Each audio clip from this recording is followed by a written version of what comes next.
Hidup ini isinya cuma ketawa dan menangis. Tinggal kita pilih maunya yang mana dan acuhkan sisanya. Begitu juga dengan situasi di negeri ini. Tertawakan saja. Ibarat film drama, kalau kita mau happy ending, anggap saja semua aman dan damai saja. Tertawa dan bahagia saja dengan diri kita. Abaikan yang di sana ada korban berjatuhan. Abaikan ketakutan mereka. Abaikan nyawa-nyawa itu. Cukup kita dan ketenangan kita yang dipikirkan. Mereka yang di negeri ini sedang bertikai, urusan mereka. Mereka bukan siapa-siapa, bukan saudara kita. Mana ada saudara yang beda kulit dan rupa. Lantas mereka berjuang karena dan untuk apa? Mana kita mau tahu? Mana kita tahu ini bisa jadi api yang membara lebih besar suatu saat nanti. Air mata dan darah mereka bisa saja terjadi pada kita yang sekarang ini sedang tertawa. Persatuan hanyalah tinggal kata usang jika kita sudah saling tak peduli lagi, merasa beda, bahkan saling menghina. Padahal bangsa ini harusnya berada dalam satu tubuh. Satu saja sakit, bisa sakit semua. Hilang satu, bisa hilang semua.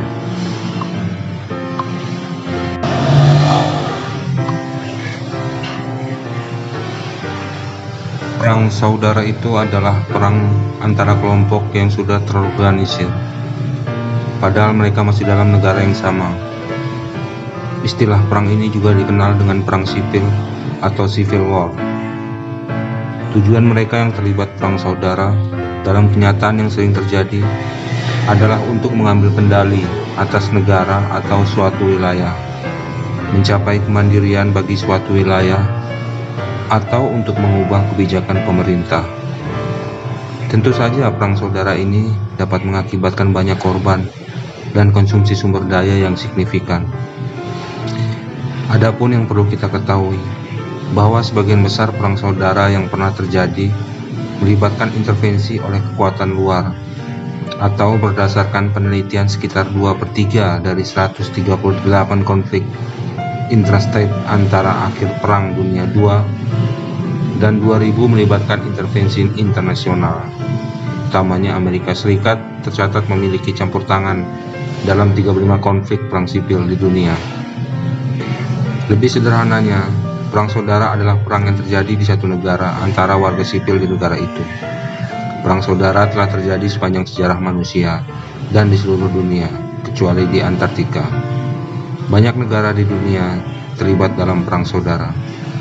Salah satu contoh perang saudara paling mematikan yang pernah terjadi adalah perang sipil Cina, perang Korea, perang saudara Amerika, perang saudara Vietnam, perang saudara Kongo, perang saudara Nigeria, dan yang terakhir adalah perang saudara Suriah. Mengapa perang saudara itu terjadi? Perang saudara terjadi karena berbagai alasan, tetapi sebagian besar karena masalah politik ketika massa tidak setuju dengan pemerintah. Sepanjang sejarah, perang saudara telah digunakan untuk mengubah atau menggulingkan pemerintah.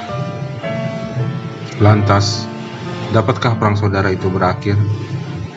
Perang saudara bisa jadi akan atau tidak akan mencapai hasil yang diinginkan. Beberapa perang sipil akan menghasilkan penyerahan satu pihak dari faksi yang mengarah pada penindasan milisi atau perombakan dan penggulingan pemerintah. Beberapa perang diakhiri dengan perjanjian, ketika para peserta menyetujui beberapa persyaratan untuk menghentikan konflik. Lantas, bagaimanakah dengan kondisi negara kita sekarang ini? Di Papua sana, perang saudarakah? Kapankah berakhir?